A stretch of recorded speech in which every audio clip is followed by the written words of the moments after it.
Economic and Energy Advisors, Mr. Ted Blom.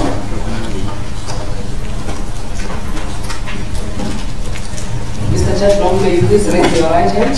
You solemnly declare that the evidence you're going to provide before this panel today will be the truth and the whole truth. I do. Thank you very much. May you please state your name and your designation at Mining and Energy Advisors. My name is Ted Blom, and I'm a partner at Mining and Energy Advisors, as well as a partner and contributor to ECO. Thank you very much. You may proceed with your presentation and to keep us alive after lunch. Madam Chair, I hope I can do that. Let me start off and say thank you very much to Nersa for this opportunity. You won't believe it, it's my 10th anniversary in this job.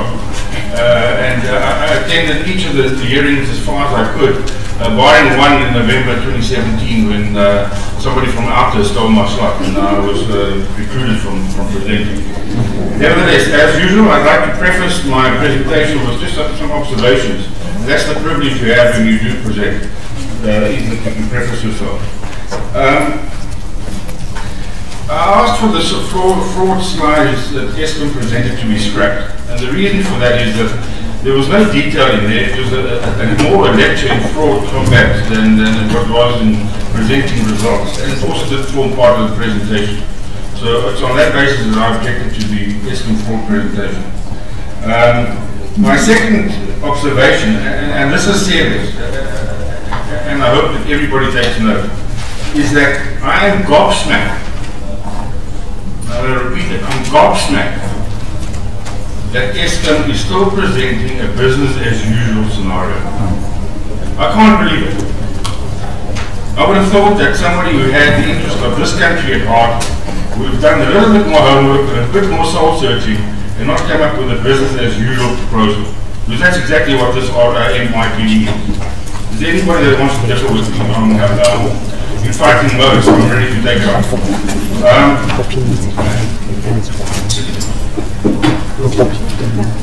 The next observation I'd like to make is that, and the panel,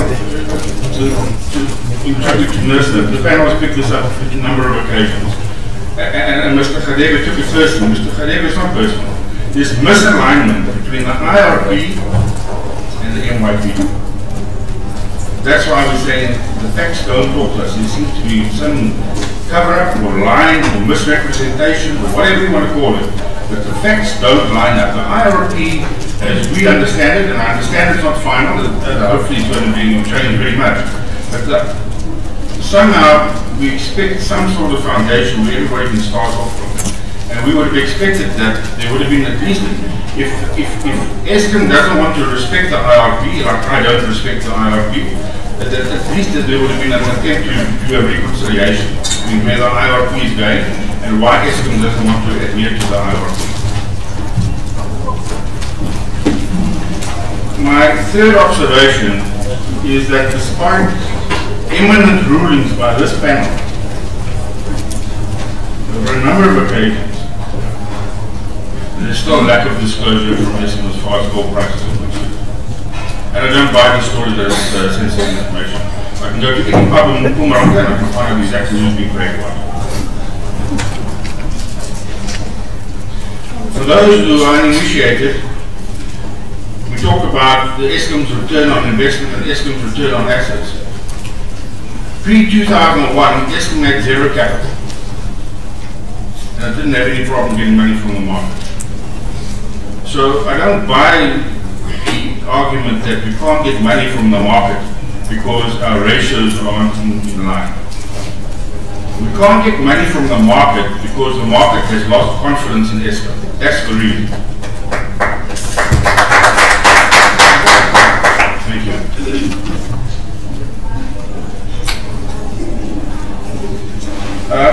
The other observation that I can only make over the course of time is that there seems to be an inclination or a perception that what Eskom misses in the MYPD, it tries to reclaim in the RCA.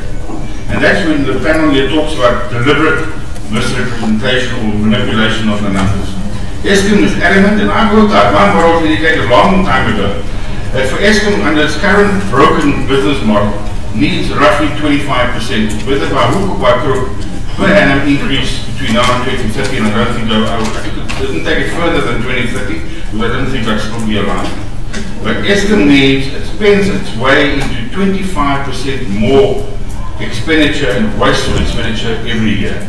And in fact, that's under the watchful eyes of Nersa, which, getting tribute to Nersa, in 10 years we now have far more mature debates than we had 10 years ago, and far more in-depth debates, and all tribute to the Nersa panel for escalating the debate. Lastly, my observation here is that there seems to be a problem with this multi-year price determination mechanism. Salga brought it up, other people have brought it up during the RCAs of last year. And there's two issues with it. Firstly, the numbers are pie in the sky. They don't seem to be founded in verifiable numbers, as Salga is indicating. They're indicating a downturn, Eskom is indicating an upturn.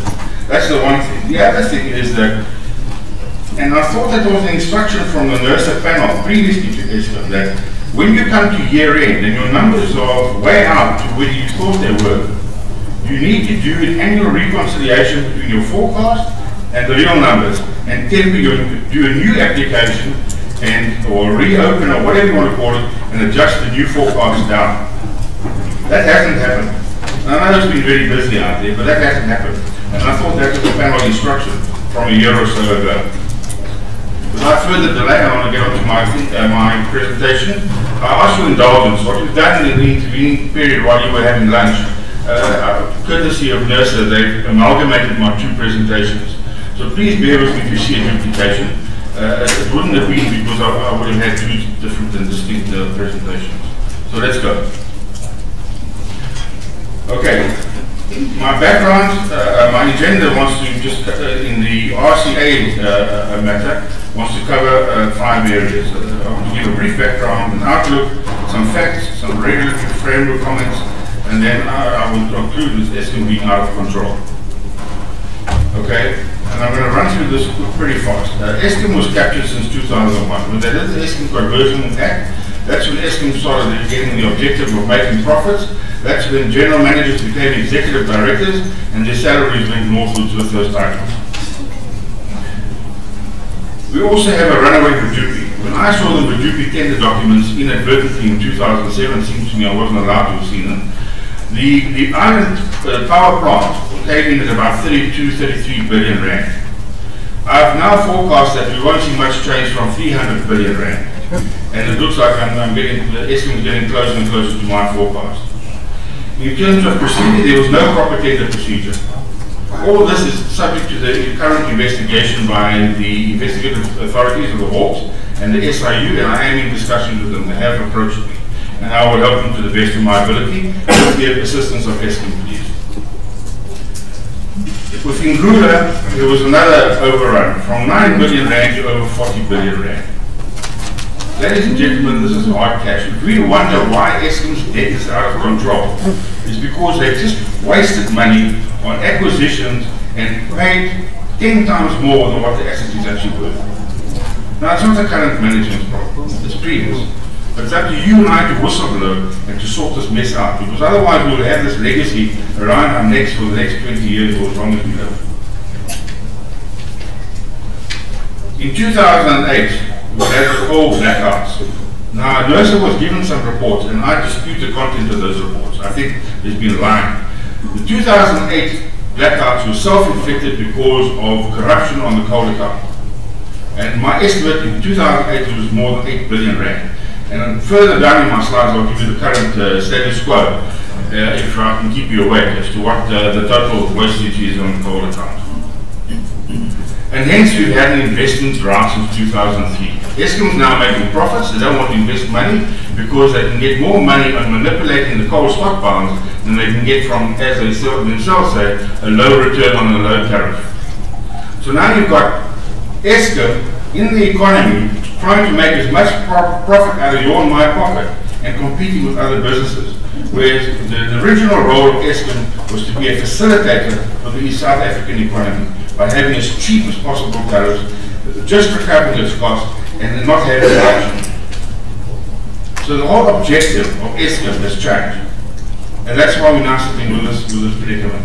Is that Eskom says they want a 20% return on, or 10% return on investment. So that means any other business who cannot get a 10% return on investment is out of business. And that's why we're sitting with unemployment. You can ask the economists to verify that. In the last 10 years, the tariffs have gone from roughly 16 cents a kilowatt hour to R1.09, where we are now. My outlook is that, the outlook is for you and me that under RCA 2 to 4, we are facing a 4.41% tariff increase as we sit today. I just want to get rid of this misnomer, because everybody's talking about only 15%. It's not only 15%. These numbers actually compound. So in 3 years' time, you're going to have paid more than 12% extra on the RCAs. You're going to have to pay 15% on the current RCA, which Eskom hasn't put a number to. I've been bold enough to put a number to it. They want 21 odd billion, and every 10 or every 20 billion is roughly 10% on the tariff. And then there's still the current MYPD, which is aiming at 15% per annum. And if you add all that up, you get to over 70% tariff increase between now and 3 years' time. And I don't know whether you have the money, and I have the money, and industry has the money to face a 70% tariff increase over the next 3 years.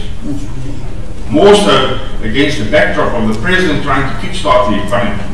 And here we're getting whacked. Invest, but we're going to hit you with a 70% higher electricity tariff. It's not rocket science.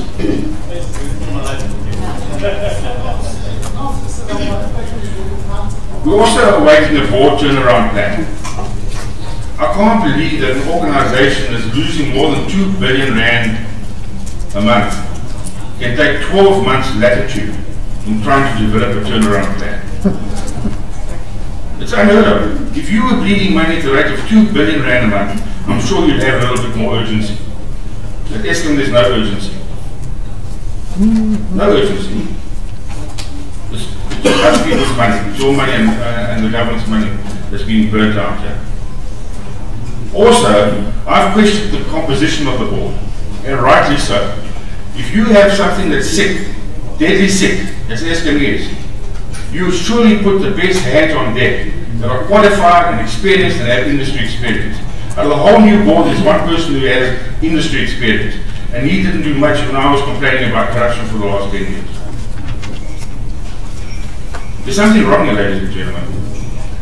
We've got a bunch of amateurs trying to perform an operation on Eskom, which is a very sophisticated and the biggest organization in this country, and which affects the livelihood of you and me and everybody in this country and 90% of economic activity. And then we spend 12 months waiting for a turnaround plan. Unheard of. Now we've got the business task force, well, 8 wise men as I call them, and I believe they're no longer 8. I think 2 people have resigned. So now there's 6 wise men, and I'm predicting some more to jump the ship before the end of the month when the reports are due. But if these people are as good as they are, and the board is as good as it is, let's give them that. They're fantastic. They're going to come up with a magic solution for Eskom. Then why are we sitting here with a 3-year price trajectory where we're buying the future and selling the future of Eskom, which is going to be very different from next month?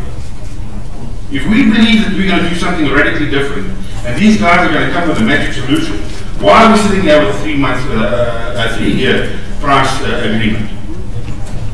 Surely, if they're going to do something good, it's going to halve the price of Eskom, and then why are we sitting with it? And Eskom won't apply for a reopener to reduce the tariff. I can assure you that.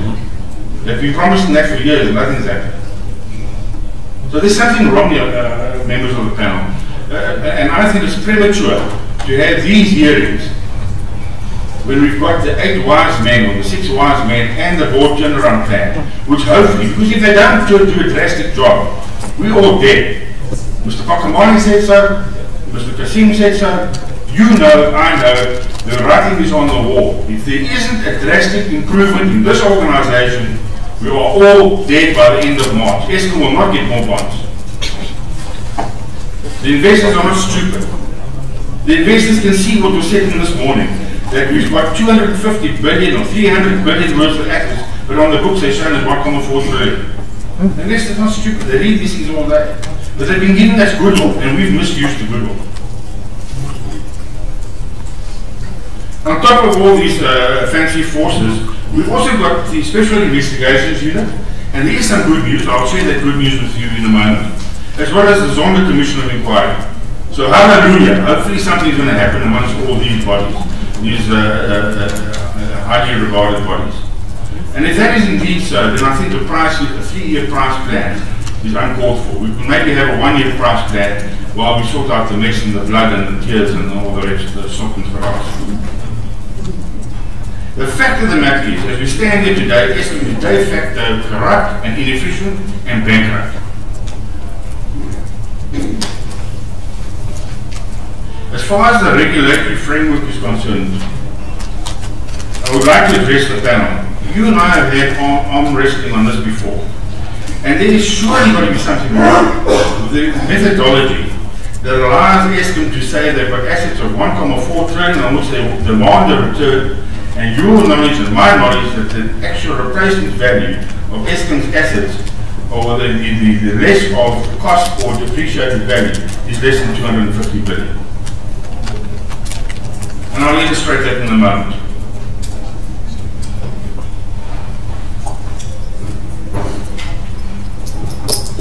Okay, so we've got all these investigations on. We've had a few exits from Eskom, maybe a dozen. We've seen one attempted recovery. I think the CEO mentioned McKinsey paid back some money.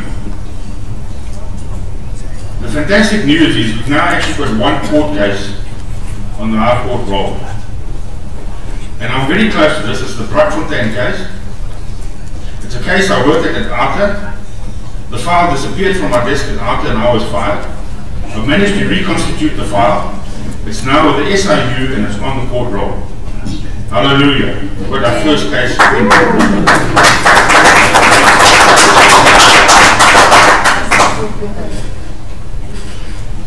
The other preliminary findings is that Eskom is grossly overstaffed. And we can have a debate. And I know Eskom tried to have the debate in paper. I saw the comparison with the World Bank report. But I'm going to rubbish it, because you're not comparing apples to apples. You're being selective. Like you're being with your price comparisons and saying South Africa's got the cheapest electricity. You're measuring us with the Sierra hotel countries of Africa that Mr. Donald Trump referred to. Eskom is grossly overstaffed. Fact. And off the record, senior Eskom people have admitted that to me. Fact. The other preliminary finding from the Public Protector's report, the parliamentary report, is that the corruption at Eskom is millions and millions of rand. And the SIU, off the record, confirmed this to me that they've just started scratching and they found millions of rands and slush funds. Now, I've always suspected there's slush funds within Eskom. I've now had it confirmed and look forward to the newspapers in the next 2 to 3 weeks when the SIU and the Hawks get their act together and get these things on the prosecutorial roll. The other preliminary finding is that Eskom is grossly inefficient. And I'm going to explain that to you in a minute. My question then is, where are the various successive groups of auditors in this case? Eskom gets audited by at least 2 groups of auditors year after year. It's only recently that Siswe and Konki group actually had the guts to highlight Eskom's going concern issues and the 19 billion rand irregular expenditure. All the other stuff seems to have been papered over for years, for at least the last 10 years. And in the last 10 years, the best that Nersa could display was inertia. They did very little. They condoned price increase after price increase after price increase, and they've done very little. It's only the current Nersa board that has had the interest to actually start scratching. And I need to recommend them on their reasons for decision that were issued in respect of the last 3 claims from Eskom. Well done. We're getting onto the right path. So this is an old slide of mine. I ask, is Nersa the regulator or the observer? Because that makes a big difference. Are they going to act in your and my interest, or are they just going to rubber stamp and let things go by? And the Act is very clear. And I'm not going to even read it. You can actually decide later on. Further, in the report, the reasons for decision that this eminent panel gave last year, they said that the regulator may initiate its own investigation into the governance standards of Eskom and may effect adjustments to Eskom's revenue based on the relevant outcome of its investigation. Ladies and gentlemen, I call on this panel and Nersa to start this investigation because nobody else seems to be interested in doing it. DPE is not doing it. They're talking about Mickey Mouse things. The scope of the SIU and the Hawks isn't adequate to get to the tariff issues that a full forensic investigation will get us to. I call upon Nersa to now actually start acting as a regulator and carry on the good work that you've now highlighted you have the powers to do. Because that was also the previous issue. Has Nersa got the powers to authorize an investigation? When we come to this price application, I want to put the following questions to you. Is it ethical to ignore the impact of inefficiency and corruption? Or do we just say that we'll give you an increase now, we'll come back and fix the problem of later? My second question, is it ethical to allow Eskom to self-report infringements and corruption? When Eskom has stated on record, and I quote, that it's up to Nersa to catch it out. And those were said, it was said by Mr. Kasim at the Nersa hearings of 2018. When we asked, how are we going to find out how big this corruption is? It was downplayed, installed minimal corruption, less than R1 billion or whatever. And when I asked the question, how are we going to find this out? He said, well, we'll have to see whether Nersa catches us out. And you can go back to the record to check that. My next question is ethical for Eskom officials on whose watch all this happened. Now I'm looking to the gentleman in front of me. This corruption and inefficiency which you've denied year after year after year in front of this forum, is it ethical for you still to be involved with the RCA and the MYPD or still to be in Eskom's employ? I'll ask that. Because if you're disqualified and earning the big salaries that you earn, what did you not see about the corruption? I knew about it as an outsider. You sitting there, it's under your noses. How come nobody blew the whistle? I know it may be painful to answer that question, but you need to ask that question because South Africa wants to know. Why didn't you blow the whistle? You were in a senior position. Did you look the other way? And if you did, have the guts to stand up and say, I'm fault. I apologize. Like Mr. Komkomani said. He's apologized. But there are plenty of people at Eskom sitting with fat salaries and looking the other way, or participating in the corruption. And this will come out. Believe you me, I will not stop until this has come out.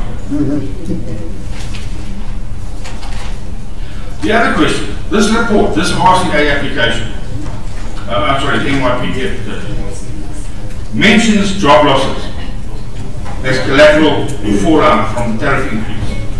I ask you, ladies and gentlemen, is it ethical to hike electricity tariff when Eskom acknowledges that 134,000 job losses will happen for every 1% increase in tariff? I might have the number a little bit wrong.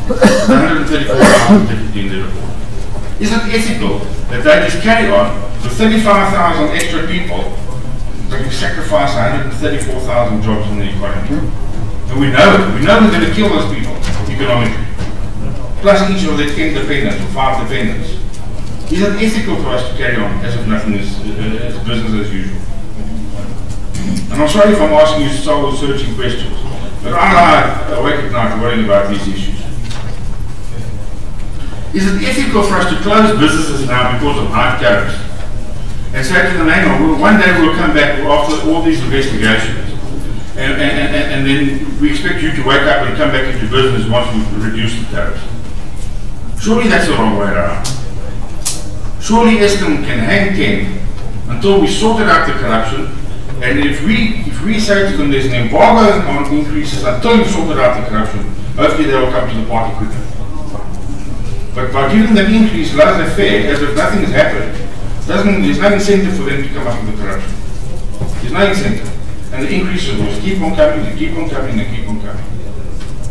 We need to ask ourselves these ethical questions. Because there are people outside there who are expecting answers from us, and they're looking to you and me for leadership in this country, and we're not getting it. Once again, the cost of supply study is missing from the application. We won't even waste more time. Public comments, we've got 150,000 on this website up to date. This is not up to date slide, I apologize for that. And overall, we've got over 500,000 people on our petitions and websites complaining about the price of electricity. It's 500,000 Eskom customers that are complaining about the price of electricity. I mean, somebody came to me this morning and said, we're going to have to switch off our fridge. We can't afford this anymore. And you know that when you switch off your fridge, the cost of living goes up because now you've got to run to the shop every day.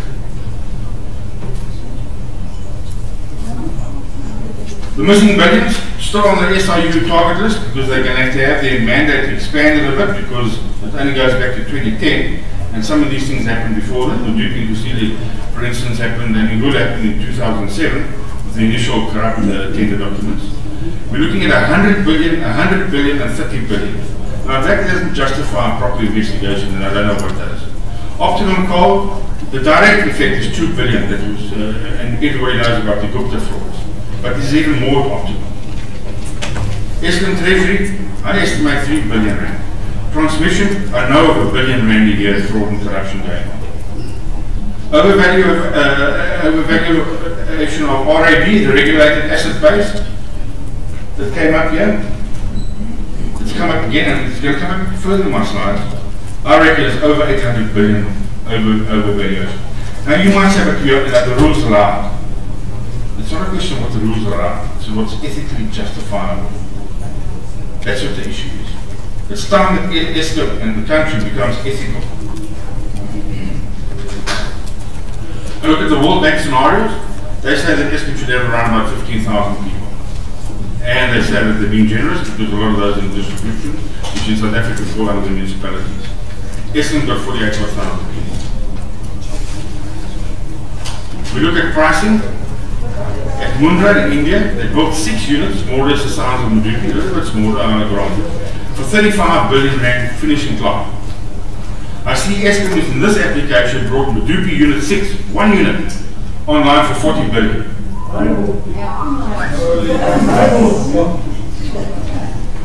6 times more than what the full power station in India. And we thought we can build power stations better than the Indians. As I said earlier, the initial quote from Medupi was 33 billion. There's something wrong here, ladies and gentlemen. Surely I'm not the only one who sees it as a problem. Eskom was modeled when I was doing the 80s to be able to operate on 1/3 of CPI. That's all increase that it needed, 1/3 of CPI.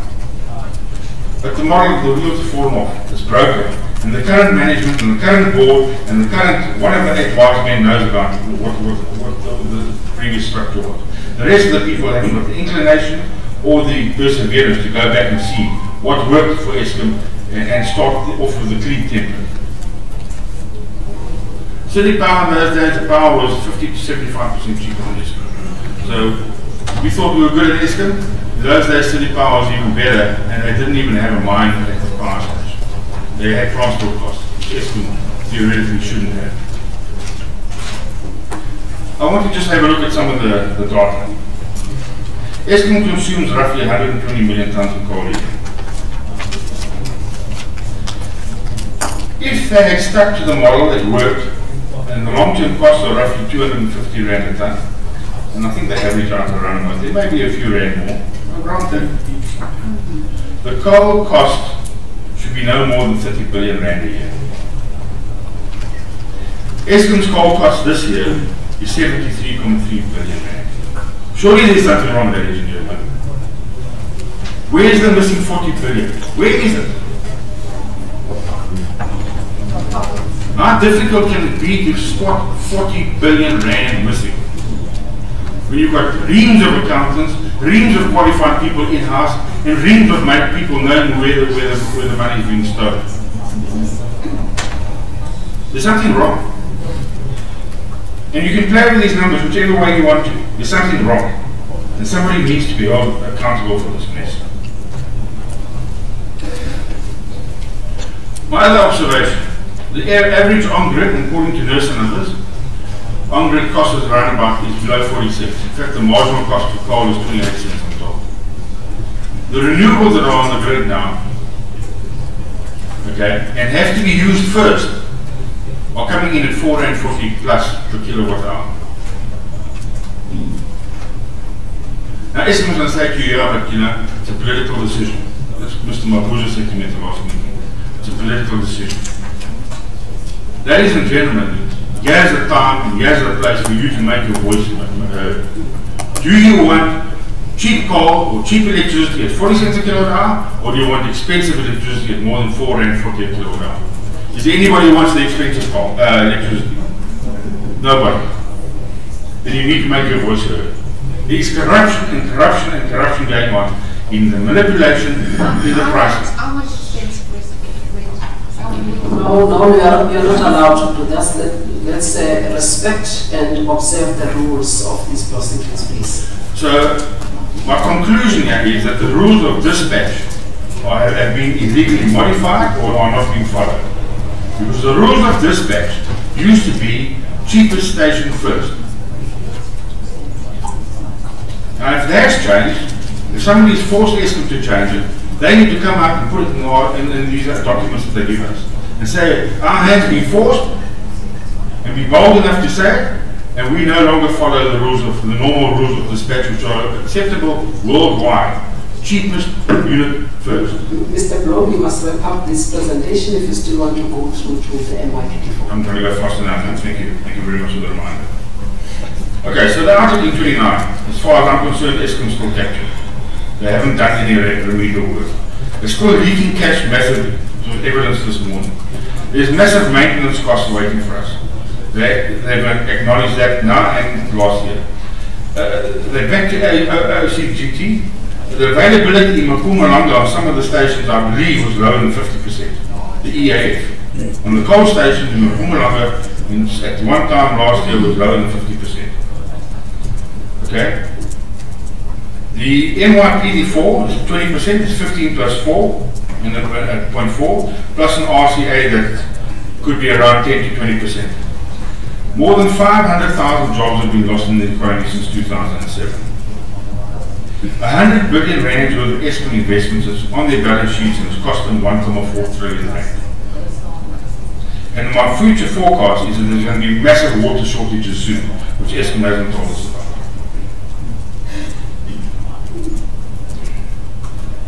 The other issue that bothers me is that in Eskom's own application, and the panel picked it up, there's a shortfall of 50 billion rand. How can you lay a budget forward to the people of South Africa and there's a 50 billion rand hole that you know hasn't been covered? As the panel asks, is the money going to fall out of heaven? Is it going to be the taxpayer? Is it going to be the government? Or are they going to come back and claim an RCA from us to get to close the 50 billion rand? Will Eskom survive? Well, it shouldn't even be a question, but it is. My recommendations is where's the new dawn in electricity? Where's the outcome of the board turnaround strategy? Where's the wise men report? Surely a tariff increase is premature, and certainly a 3-year increase is definitely unethical if we're expecting magic to come from all these new efforts that are being put into Eskom. I reckon we should scrap these things, do a full Nersa forensic report, and there needs to be fundamental restructure of the sector, which hopefully the wise men will come up with. Thank you. I'd like to move on to the second part of my application, and this will be faster because obviously there's some movement as well. Okay, we've done this one. Well, the question that's come up in the last month or two is, what is the effectiveness of the board? And maybe they need a new board spokesperson. I see they got rid of the previous one. Because you and I don't seem to understand what they're there, they're getting paid fat salaries, they've got advisors, they've got access to everything they need, and yet there's no direction. There's no, you know, when John Marie took over Eskom, it was also a crisis. And he said, for the next 5 years, the price of electricity will not increase more than 5% below inflation rate. He gave direction. This board did no direction. We hear nothing. We don't even hear. Most people don't even know who's on the board. And then I asked who's in charge. Is it the board? Is it the task force? Or is it the minister? Because the last presentation was overrun by the minister. The board and the executive sat there with mouths full of teeth, with respect, and the minister did all the talking on their behalf. So why are we paying these people millions of rands a year in salary if they're not adequate to do the job of speaking to the public? Why does the minister have to do the talking or the apologizing? Who's responsible for the cleanup? We've heard people wanting to be responsible for the future plan and for this and for that and the fundraising. Who's responsible? I don't know of any executive at Eskom that's responsible for the cleanup.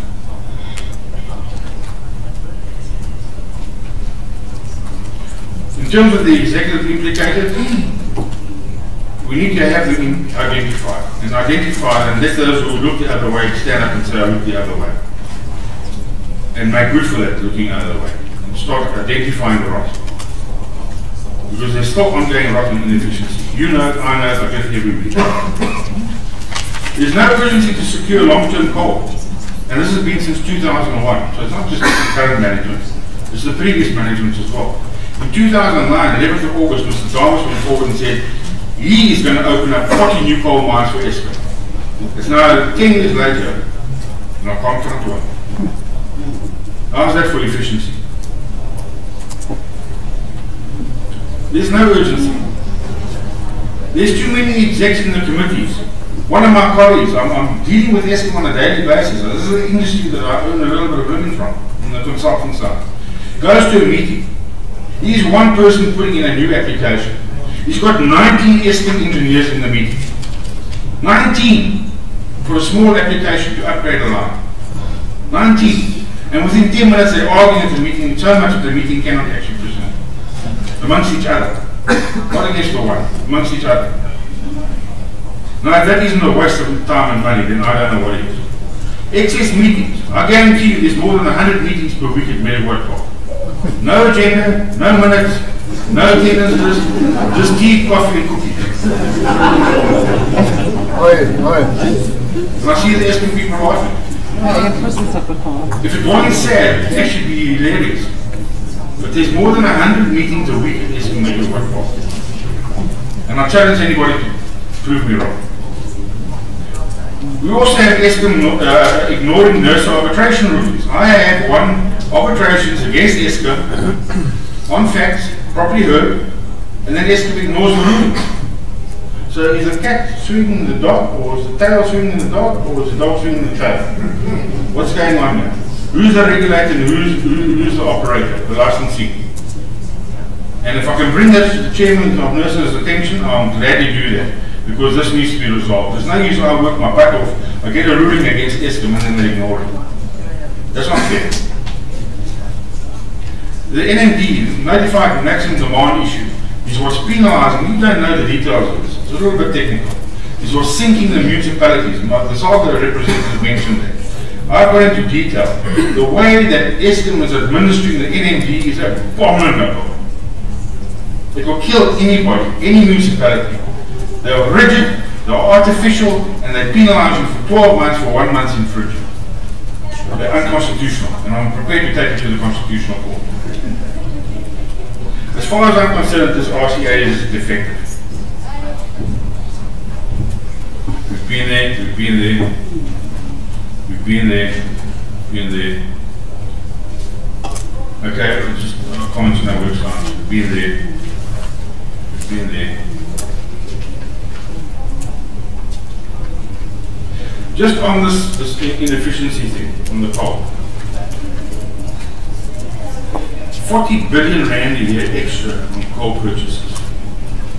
I'd like the Eskom executive to call me in and show me the reconciliation and justify that. In excess staff salaries, 31 billion a year. So if you say 40 billion a year, and you say 31 billion a year, and you don't buy 100 billion rands worth of equipment for 800 billion rand, you save another 700 billion rand.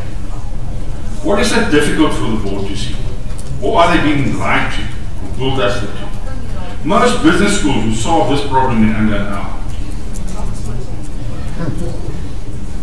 If they had access to the real facts within Eskom, the core facts, not the nitty-gritty and all the details, the core facts, coal price, the level of overemployment, and the level of excess payment for assets that are not worth what. I mean, why would you pay R1 million for a Mercedes-Benz that you can get brand new off the shop for 100,000 rand? Why would you pay 10 times more? Eskom pays 10 times more. And you and I end up sucking the hind teeth. It's not right.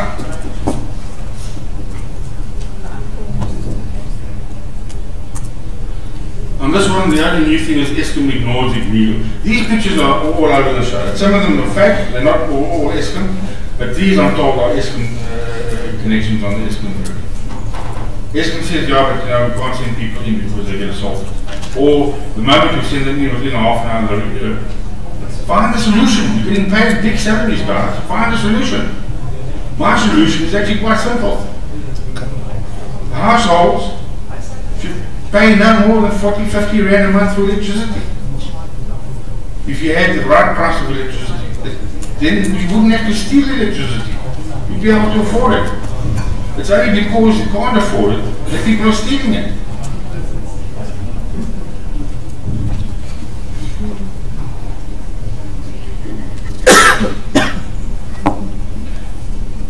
I'd like to just reiterate this and I think I'm finished. I'm calling on Nersa to scrap these RCA and MYPD applications until we see a full Nersa forensic report and a fundamental wise man restructure of the sector. We can't carry on like this, ladies and gentlemen. It's broken. Thank you.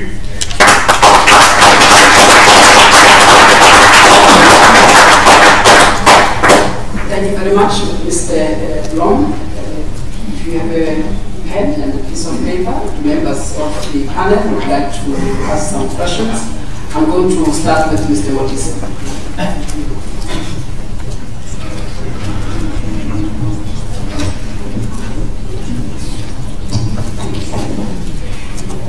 Thank you, Madam Chair. Apologies, I'm allowing personally, Madam Chair, thank you. Thank you, Mr. Blom, for your presentation. There are a lot of calculations that are included in your slides, where if you're able to share with us your workings, we really would appreciate it, and perhaps you could guide us in terms of our analysis when we do it. But there's just a few things that I just want to just ask you for clarity. I think the first thing is you started with your observations. And you said Eskom has presented something which is just business as usual. And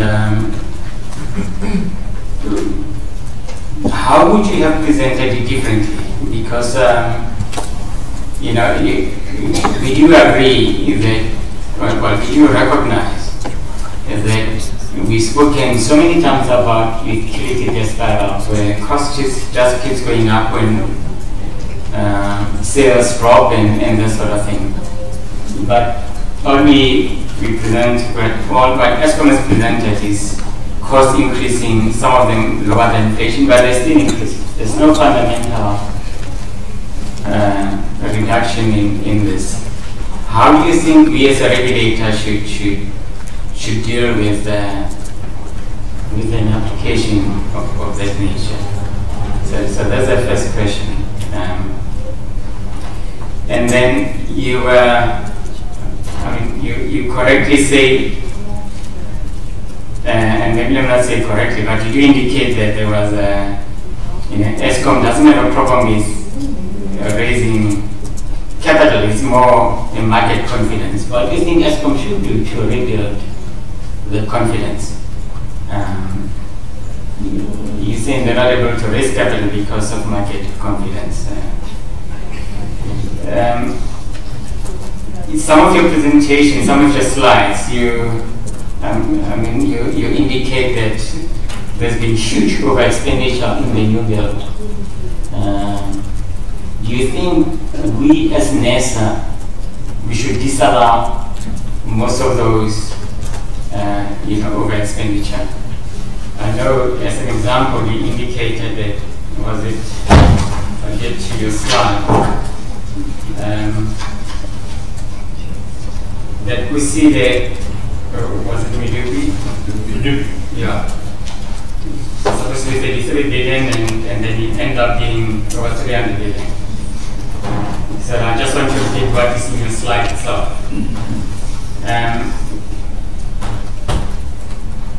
Should we actually be disallowing all the over expenditure? So even if it's 10 times what was projected, should we actually, as a regulator, disallow all those expenses? Again, that's just for clarity. And the one thing that obviously just fascinates me, and I want to just understand where you're coming from, is the issue of renewables and the context within which I think globally and I think the whole world, or most of the whole world, and perhaps as a country, as a signatory, for instance, to COP, I think what's happening with global warming and attempts to reduce the to save the world and reduce carbon within the environment. As we know, South Africa is a signatory. If you look globally, because most countries are signatories to those agreements, and I know the US president has reneged on some of them, there is a lot of countries actually are dispatching renewables ahead of fossil power plants. And it's not just Europe. It's in a lot of countries throughout the world, mainly because they're looking after the health of the citizens and the health of the planet. In your mind, is it acceptable for planning to be done in the context of a vision and an objectives like a clean environment, where suddenly the dispatch rules do change in favor the sun and the wind and things of that nature, notwithstanding that initially they may cost more, and that over time, as more solar panels are put up and the cost comes down. If South Africa follows a plan of that nature, why would South Africans choose to have citizens that are in Mpumalanga having health issues because of I think emissions and that sort of thing in favor of renewables? So you seem to be of the view that we shouldn't be doing renewables. We should be favoring coal. But the real issue is, surely you have to look at the context and other objectives, not just globally and obligations that South Africa has with regards to that. And again, for clarity, you mentioned John Murray and some of the leadership of ESCOM at that time, where you said they had a plan to lower tariffs. But that was an environment within which we had excess capacity. And they took the benefit, actually you mentioned in 2005, so that's a different time. But during the time of John Murray and some of the host leadership, we had excess capacity, and the benefits of excess capacity was transferred to the South African public. South African business.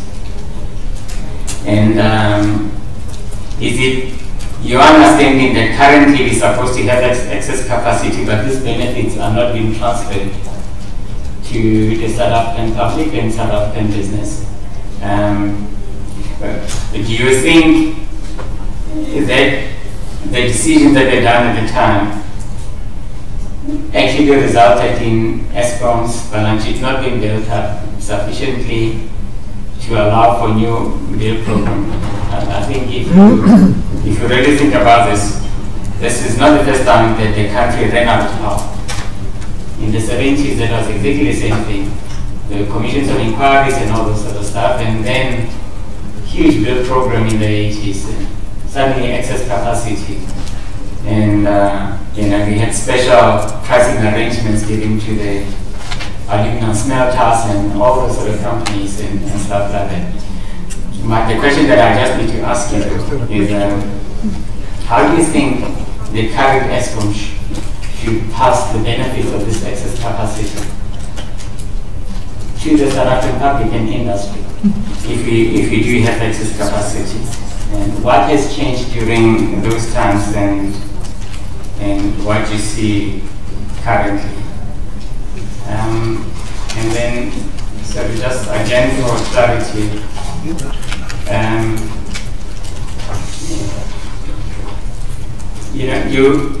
you saying obviously the president has appointed this task team to do some work. So are you saying that as a regulator we should actually make no decisions on RCA and no decisions on MYPD until we have the solutions? What do you suggest we do in the interim? Do we continue with the tariff that exists? But how do we then have regard to the legislation that guides us? Because certain things have to happen because of the law. There's one thing saying, there's a new task team doing work, but we're not really, it doesn't really affect us as a regulator because we do what the law says we must do. So is your understanding that in fact we can not do our legislated legal obligations and wait for a presidential task team and then not make decisions while we wait for those? Those are some of my questions, Madam Chair. Thank you very much, Mr. Morrison. Members, may I also request that you keep to time and be straight to the point in asking the questions. Just questions of clarity and straight to the essence of the question. Mr. Please. Thank you, Chairperson. Thanks for the presentation. I note that there are a lot of issues that also one would say also need further tackling outside of this platform. And I think it will help us, one, if you may provide us your own analysis of what the efficient or prudently applied RAB should be, because the issue that you are raising, importantly, there are sometimes that when they are at a higher level, for example, if you deal with the assumptions and background details of your figures, because in some instances you seem to be allowing a linear relation, like in terms of the number of employees and excess staff and what that will cost, which will not necessarily be the figure if other things are taken into consideration. I mean, that will help in terms of not just being viewed as if you are just talking or we are not taking into cognizance what is being put forward to us. Because unfortunately we can't take emotional decisions, so to say. But I would like also from your side, you said that a one-year price plan will have what we sort out the maths, so to say.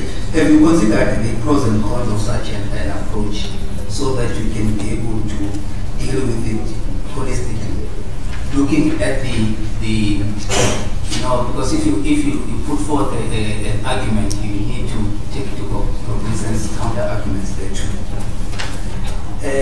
And lastly, from my side, I would like to know if you have there are investigations, there are commissions, etc., because some of the allegations that you are putting forth are of a serious nature, if one way to put it like that. Where have you, which door have you knocked at to then be able to participate in the respective platforms, so that some of the things that are being said here, they can be verified and action can be taken, because I think it would also work in parallel with what we and assisting this process too. Thank you. Thank you very much, Stefan. Thanks, Chair. Mr. Blom, I think the second slide of the MYPD application, the last bullet, says ESCOM dying. You also made a statement, I think earlier in your presentation, that was in the first one, about, I don't know the exact words you used, but it was like, there's a crisis and it will culminate by March.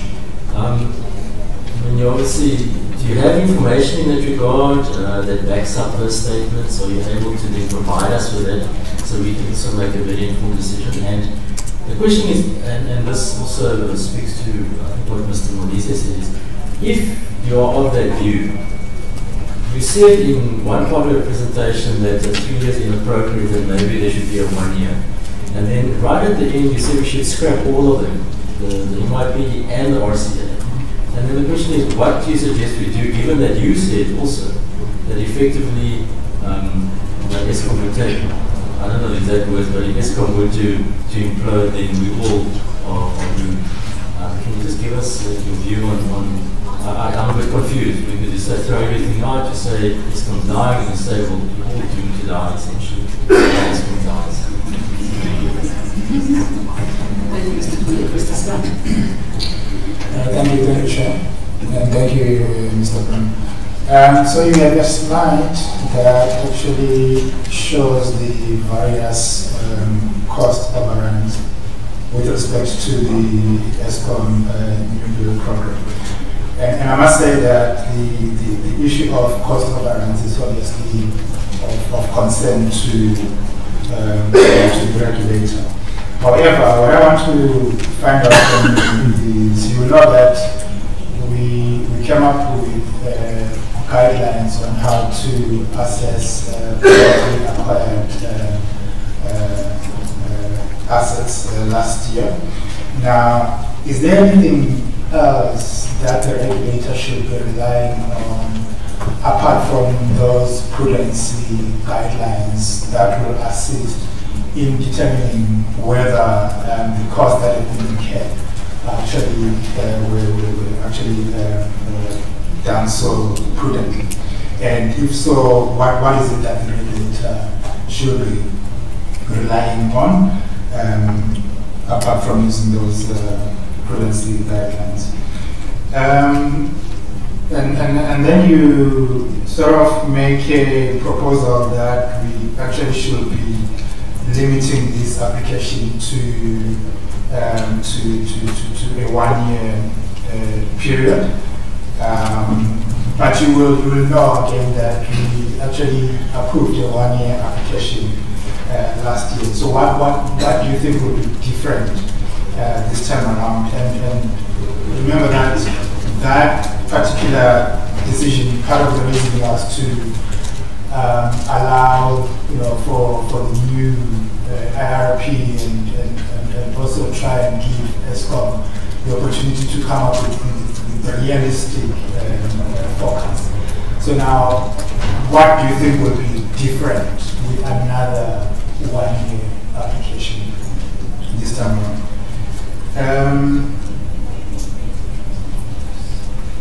And then you also talk about the fact that you think that the RAP is overvalued by some 800 billion or so. Do you have detailed calculations in terms of how you came to that conclusion? I think that would assist us, because I think that's one of the areas of focus that we would really appreciate if you can give us your detailed calculations in terms of what you think is the overvaluation of the RAF. And then you also have a slide that talks to the estimate of an efficient producer, which again is quite an important issue. However, there is no indication of the sources for the data. There are a lot of figures that you've come up with, but there is no indication of what the source is for those figures. So if you could just maybe assist us again, because knowing what the level at which an efficient producer should be operating at and all of that is one of the important issues. But if we were to consider your submission, I think it will help if we can also have the sources of data for that. And then lastly, you quoted part of the reasons for decision that we made last year, and this is with respect to all the issues around fraud and corruption. And you seem to suggest that Nersa should actually be undertaking its own investigation. But if you consider what we said in that particular statement is that we may initiate our own investigation or make adjustments based on the other investigations that have been done by all the different bodies and entities, including the SIU, the Hawks, Parliament, and all the other commissions of inquiry. So why do you think that Nersa should be conducting its own investigation over and above the series of these other investigations and inquiries that are ongoing? Why should Nersa be doing that? Thank you, Chair. Thank you, Mr. Smith. Mr. Long, if you could try and go straight to the response, and if you wish to provide further details, we will allow you to do so in the next 7 days. Thank you, Madam Chair. I'll indeed avail myself of that opportunity.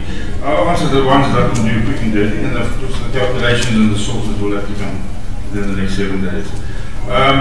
The reason I'm calling for a Nersa investigation is because you are the custodians of the electricity price on behalf of each and every person in this room and everybody outside of this room. And the angle of the Zonda Commission is different to what the angle and the impact and focus of a Nersa Commission would be. The impact of the SIU, they're looking at criminality, they're not looking at price manipulation and price market coercion. So I think that as I've also got an application in, which was unfortunately withdrawn by ATA, to the Competition Commission for the breakup of Eskom and the reasons therefore, that also has a specific focus as to why those actions are necessary. So it is that Nersa is looking at the heart of Eskom and the impact of the heart of Eskom. The other people are looking at misdemeanors and naughty boys, and it will give them hidings accordingly. But Nersa is the only custodian of the electricity price in this country. And I do believe with the right focus, and Nersa focus, and Nersa hat on, and I'm more than happy to collaborate. I've offered my services for more than 10 years. We can do our best to bring the price of electricity down to below, to what I call the pre-corruption price of 40 cents. Remember the price was 16? It should have gone to 40. Not to R1.40 like they're talking about in today's application. There's something wrong. So we need to eradicate the corruption values. Now, the Zonda Commission is not competent to do that with respect to Mr. Zonda. And neither of the other parties have got the right focus. And if you're a power auditor, you do power auditing. If you're a price auditor, you do price auditing. If you're a corruption buster, then you join the SIU. So I think that there's a specific focus and need for Nersa to have a look. At least have a look at it. Let's come sit down and have a debate. As far as Mr. Foley's question, correctly sir, and I apologize if there's any miscommunication, but I would like to rely on the comment that Mr. Khadebe made this morning. He's got 50 odd billion out of 72 billion.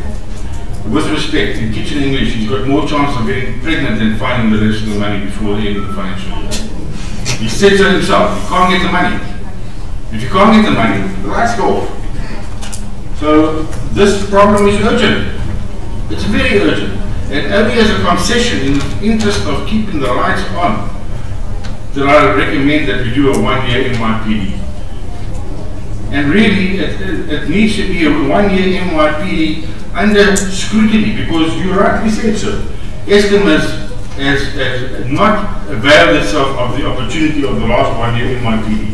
They blatantly ignored your request, they blatantly ignored your regulations in terms of adjusting the numbers for sales, for instance, downwards, and they're supposed to have made the coal prices and details available, not available. They're supposed to have availed us the access to the RAD asset and the methodology. That hasn't been done either. So if we are going to be indulged in giving Eskom, who thinks they deserve a 90%, ladies and gentlemen, they think they deserve a 90%. You heard it yourself this morning. If they followed the book and they weren't kind to us, they were entitled to a 90% price increase. How arrogant is that? How arrogant is that? When you and I are sitting with unemployment people with a percentage of over 40%. Eskom is entitled to a 90% because they're inefficient and they want to carry on business as usual. So sorry, that's pressed the wrong knob on here. In terms of making the additional information available, I think in the interest of time and efficiency, it's best that I now shut up and give you the rest of the answers in correspondence. Thank you very much, Mr. Blom. Thank you. Thank you for it. Right,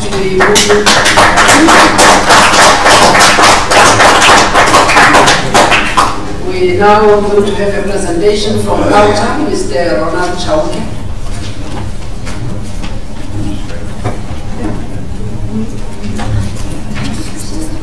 Mr. Chauke, I trust that you will be efficient at the time, as usual. You will also include the time allocated to you. Will you please raise your right hand and you solemnly declare that the information you're going to provide before this panel today will be the truth and the whole truth? I do, Chair. Thank you very much. Please state your name and your designation at Outer for the record. My name is Ronald Chauke. I'm the head of the energy portfolio. All right, you may start with your presentation and the clock starts right now. Okay, thank you, Chair. As Outer, I'm the successor of Mr. Blom, so he was not speaking on my behalf anyway. So I'll just continue from an Outer mandate point of view. Basically what I'll emphasize, Chair, is that from civil society organizations, where I come from, there were a few flags which were raised. That's why even Mr. Blom talked about the issue of Nersa, the observer, or the regulator, whatever. From an admin point of view, some of the industry colleagues, they were asking me as to whether what was happening with the setup here logistically, because they were asking me about the Nersa processes and how the public hearings will take place and where. And I told them, no, I'm a brand ambassador. I'm out of Nersa without now. They said, no, tell us when. That's when I realized that I need to respond to them. And then I told them that maybe the regulator is sorting out some logistical glitches, or maybe the regulator is asleep. I don't know. So basically that's where I started. The Outer on its own is a civil organization. We hold the members of high offices for account. Usually the office bearers, politicians and executives. Can the audience please respect the presenter, especially from Nersa, the electricity department? Can you please keep quiet and not make noise? Okay, thanks, Chair, for that. And then our values is accountability, transparency, and ensuring that there's constructive engagement in the sector. Legislatively, the application which Eskom has presented is based on the prescripts of ongoing energy policy in the country, such as Electricity Regulation Act, electricity pricing, whereby the revenues of all licenses must, abide by the necessary principles whereby they may be entitled to get a return. However, the important thing from an outer point of view, we looked at the issue of how investment in the energy sector can be promoted. And we realized that from what Eskom is submitting, unfortunately it constrains the economy, because when you look at a number of trajectories from how the pricing looks like and then how things are moving, there are a lot of challenges. So what I will do now quickly is that, as the slides speak for themselves, we have just quickly returned to the 3-year MYPD cycle rather than the 5 years of MYPD 3. However, within it, we realized that history on its own initially shows that when MYPD was designed by the regulator, usually it was CPI linked. However, because ESCOM embarked on a big program, then the prices started to go haywire, as you can see, whereby we find that prices moved from 20 cents a kilowatt hour to, at the present moment, 84 cents. And then ESCOM basically said, in terms of international studies, at 6.2 cent kilowatt hour in line with the US, US currency. However, the challenge which we are having, which we look from an outer point of view, is that the principles of affordability and the promotion of investment in the sector actually have been compromised. That makes actually ESCOM to put us in a situation which shows that unless we find a better way from a regulatory point of view, policy point of view, to control how the price increases are happening, we are going to have a lot of problems.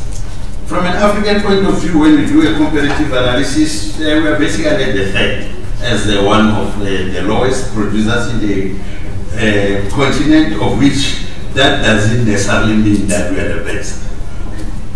From a municipal tariff point of view, as you know, there is a misalignment between the municipal pricing cycle and the ESCOM.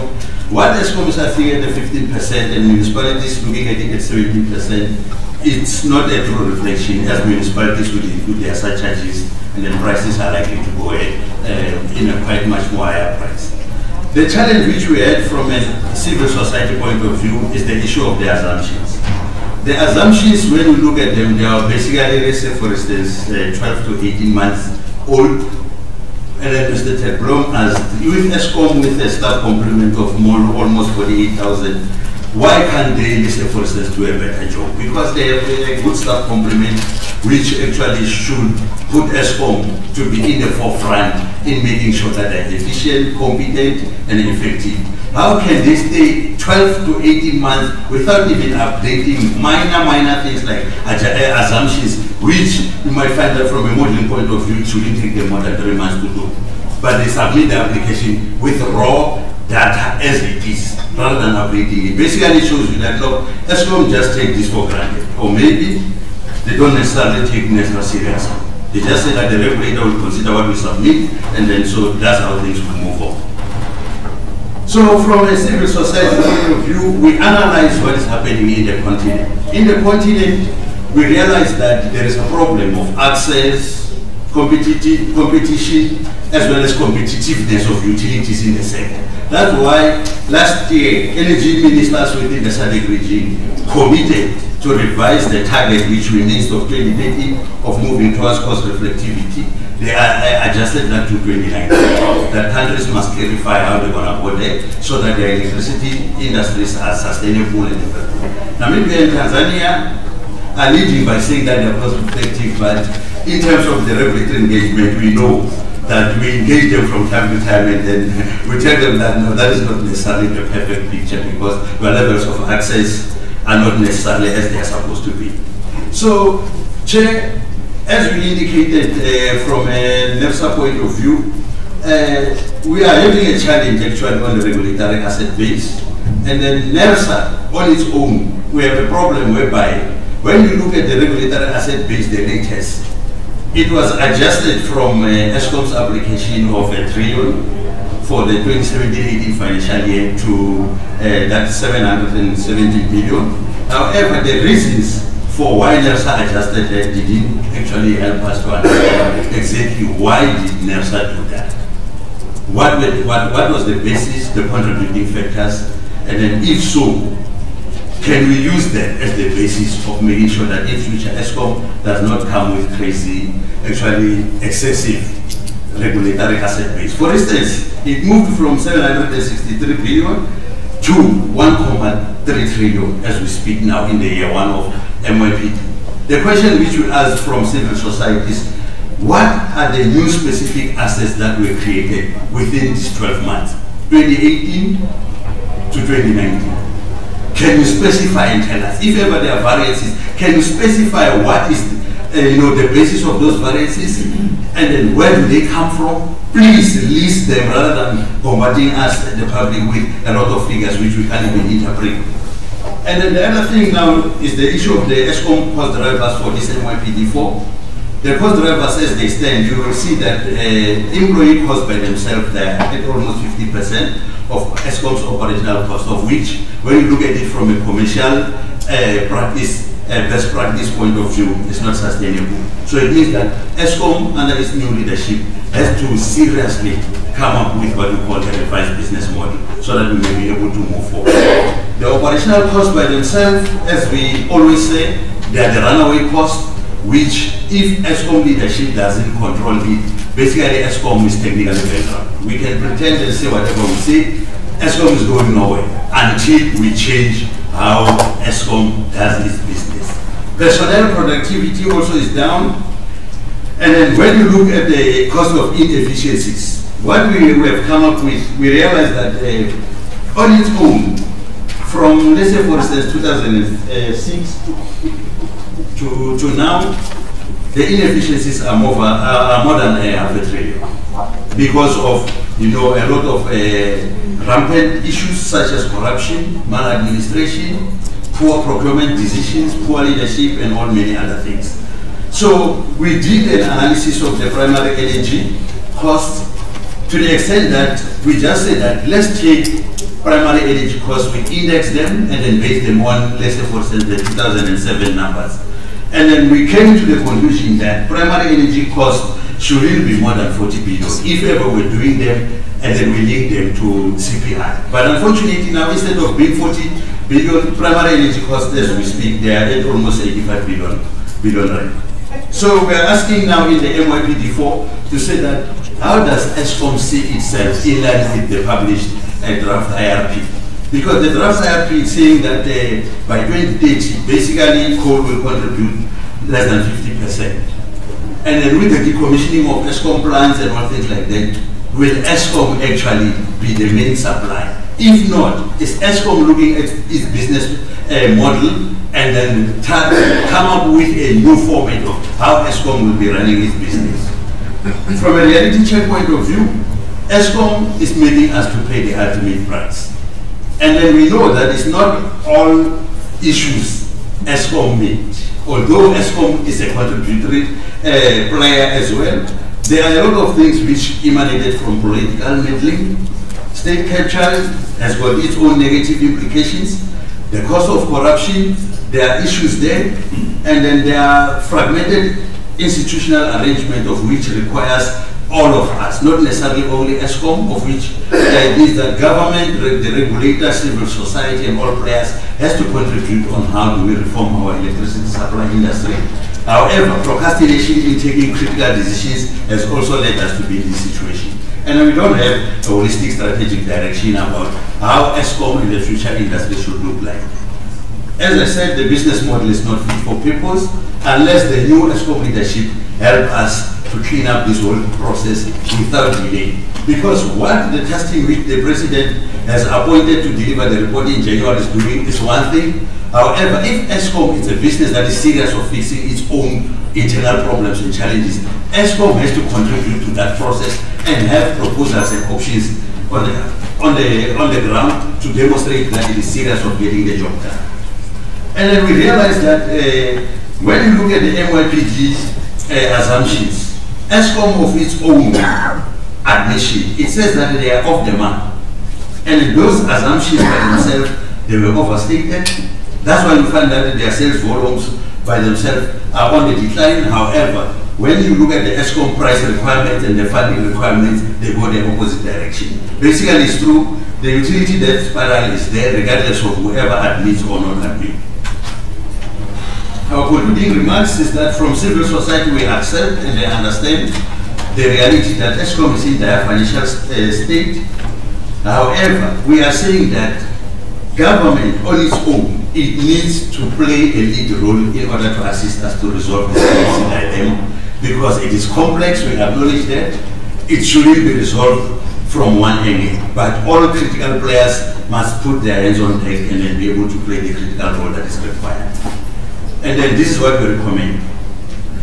A CPI increase, if the regulator is generous, if the regulator actually apply what we call heavy-handed regulation as Nersa is supposed to do, then actually ESCOM might even go away with almost 3%. That should be fine until they get their house in order.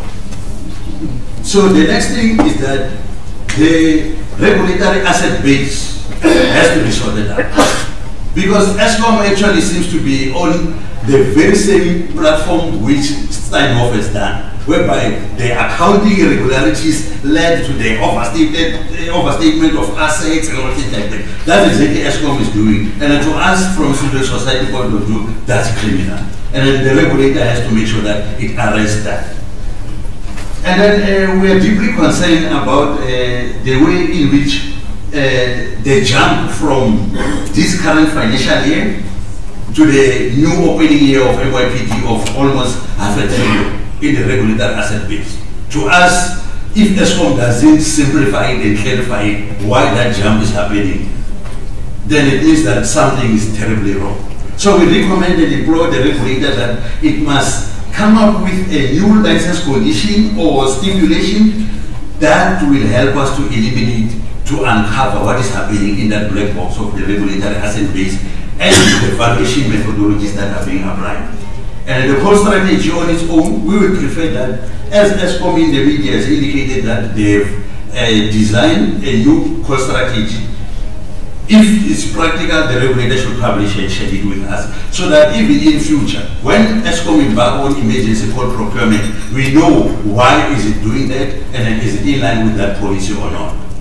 So basically, the last point which we want to emphasize is that there is a problem on the methodology on MYPD, and we recommend that at all times the regulator should make it a license condition or a regulation that the MYPD application will be reviewed at all times at midpoint, so that the assumptions which have completely changed are factored and appropriate corrections, whether through under or over recovery or under or over adjustment, is fixed, so that we eliminate the issue of ESCOM using outdated assumptions and then sticking to it and then claiming that it is entitled to the allowed revenues as approved within the regulatory process. So we recommend that that whole process be done like that. So Chair, can I, with your permission, move to the next?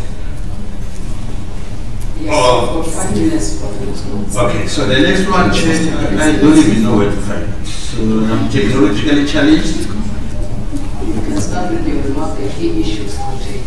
Okay, yes, the key issues, because this one which I was doing is the MYPD4. The RCA one is simple. Our recommendation is straightforward to the point that for us we recommend that the regulator give ESCOM 0 increase on the RCA. Reason number one is that we say ESCOM on its own actually has a good understanding that based on the current realities that the RCAs of the years up to 2016-17 have given it almost an extra 4%, 4.1%. We just said that given the fact that we need to clean up and restructure ESCOM, ESCOM can be fair enough to customers and say, no, let us start afresh. Based on the MYPD4, let's move forward, and then whatever Nersa determined for MYPD4, we take that 4% and then incorporate or add it into that pricing, and then we move on. Maybe that would be a good ESCOM, not the troublesome ESCOM.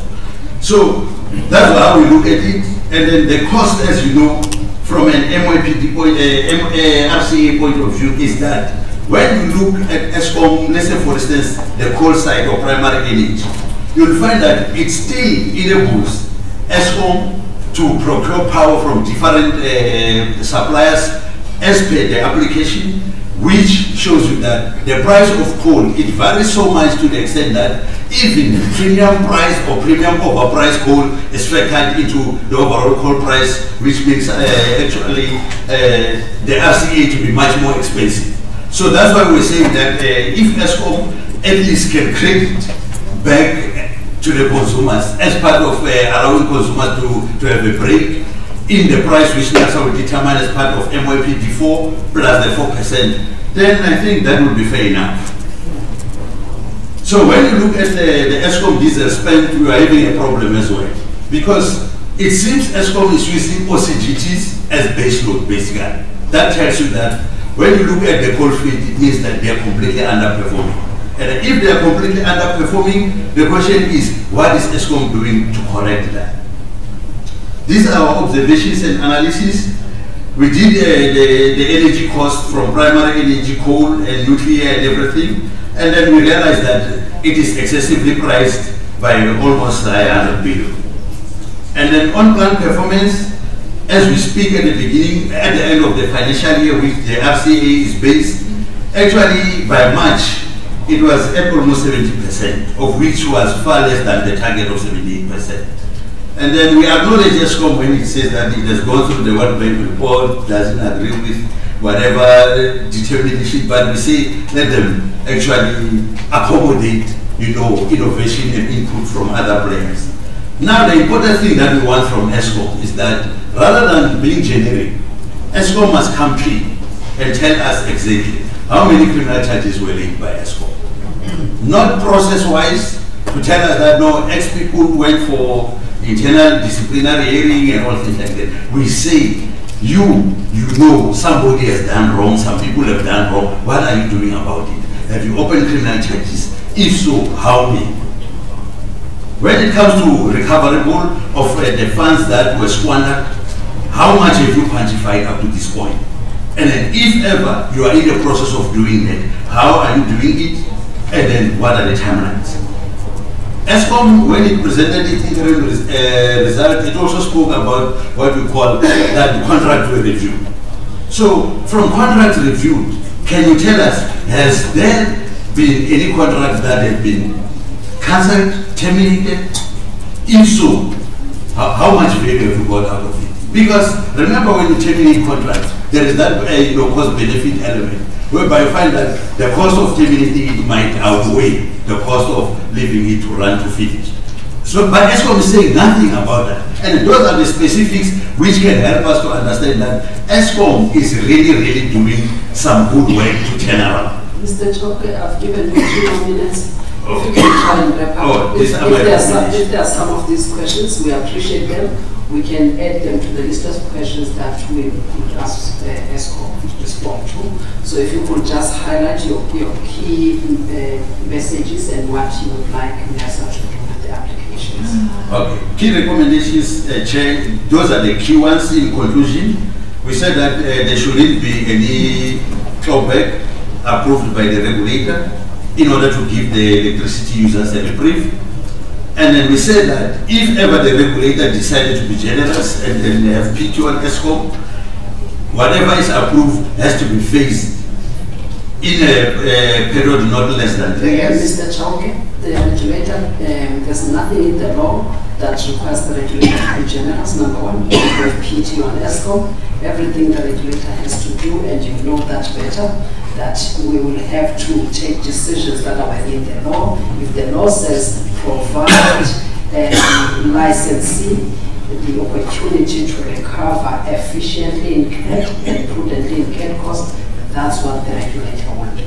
We will not sympathize. If it means that there's 0 cost, then that took to be approved, we will do that. Thank you, Chair. So we said that whatever is approved in line with the regulatory methodology and the rules of engagement, let it be phased in. And then we also insist that we recommend that that strategy be published, and then the methodology should be reviewed to take into account any material changes, whether it's assumptions or whatever the cost may be. And then we said that in finality, that Nersa must closely monitor ESCOM's proposed austerity in its cost-cutting measures. And then in conclusion, for ESCOM, we are just asking a simple question. Will it help ESCOM doing the same thing over and over again and expecting different results? really is that the way to go, ESCOM? Thank you, Chair. Thank you, Mr. Chauke. We'll also consider the questions contained in your presentation, and if there's a clearly a pending question, not statements, I'm only taking questions from the members now. We don't have time. We go straight to the point without making statements, but questions of clarity. Mr. Span. Thank you, Chair. Thank you very much, Mr. Chauke. I only have one question, and with respect to slide 25 of your MYPD presentation. So you make an assumption that a CPI plus 1% increase will actually is what you regard as prudent cost. Now, what is the basis of that CPI plus 1? Why not CPI? Why not CPI minus 10? Why not any other figure? Why CPI plus 1? What's the basis? And is this not really an oversimplification of what prudency entails? But maybe if I can just get clarity in terms of where the CPI plus 1 comes from. Thank you, Chair. Thank you, Mr. Spanner. Thank you, Mr. President, please.